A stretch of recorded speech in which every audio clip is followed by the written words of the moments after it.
le prince Harry est sur le point de perdre son poste de conseiller d'État après avoir démissionné de son rôle de royal actif, laissant les assistants du palais considérer la princesse Béatrice comme sa remplaçante. La famille royale est actuellement confrontée à un mal de tête constitutionnel en raison de l'absence du prince Harry en tant que royal actif car il ne peut plus exercer ses fonctions de conseiller d'État. En vertu de la constitution royale actuelle, 4 membres de la famille ont le droit d'être conseillers d'État, ce qui signifie qu'ils peuvent effectuer des engagements au nom de la reine si elle ne se sent pas bien. Comme il ne vit plus au Royaume-Uni, ce poste pourrait être réattribué à la princesse Béatrice, qui est la prochaine sur le trône après son père, le prince Andrew. Vernon Bogdanor, professeur de gouvernement au King's College de Londres et auteur de Monarchy and the Constitution, a déclaré « Un conseiller non domicilié au Royaume-Uni ne peut pas agir, ce qui exclut Harry. La prochaine en lignée au-dessus de l'âge requis de 21 ans serait la princesse Béatrice. Cependant, la plupart des fonctions du chef de l'État peuvent être dévolues, il n'est, par exemple, pas constitutionnellement nécessaire que la reine assiste à l'ouverture officielle du Parlement. Les conseillers actuels sont le prince Charles, le prince William, le prince Andrew et le prince Harry, choisis parce qu'ils sont les 4 prochains sur le trône et ont au moins plus de 18 ans.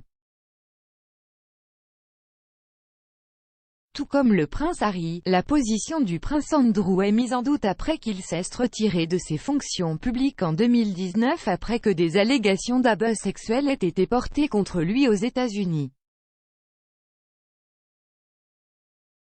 Selon le Mail Online, les assistants du palais envisagent également d'élever Camilla, la duchesse de Cornouailles, dans le groupe des meilleurs membres de la famille royale.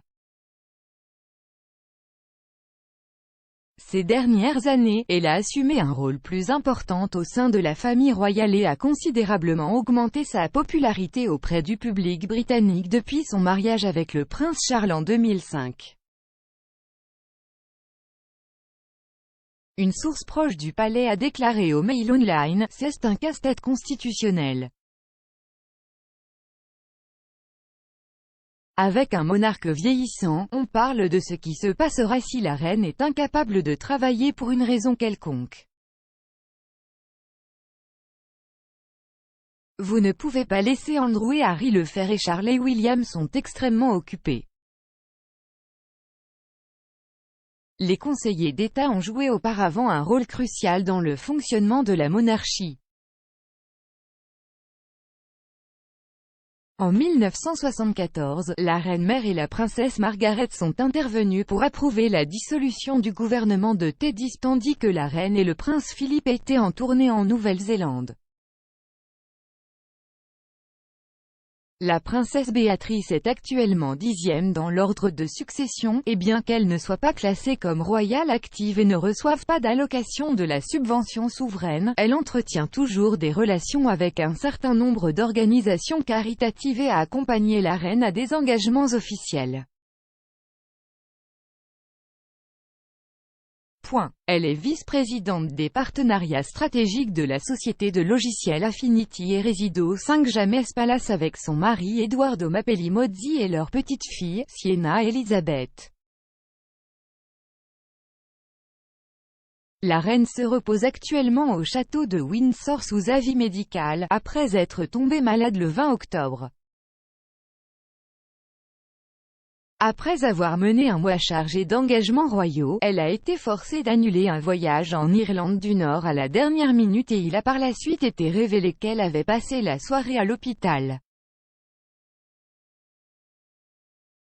Buckingham Palace a ensuite annoncé qu'elle avait à regret décidé de ne pas se rendre à Glasgow pour le sommet de la COP26, où elle devrait assister à une réception diplomatique le 1er novembre. Sa maladie n'est pas liée à Covid et elle entreprend actuellement des tâches de bureau légères, depuis Windsor et a annulé ses engagements pour les 2 prochaines semaines. Les responsables du palais ont cependant clairement indiqué que c'était sa ferme intention d'assister au service du souvenir au cénotaphe le 14 novembre.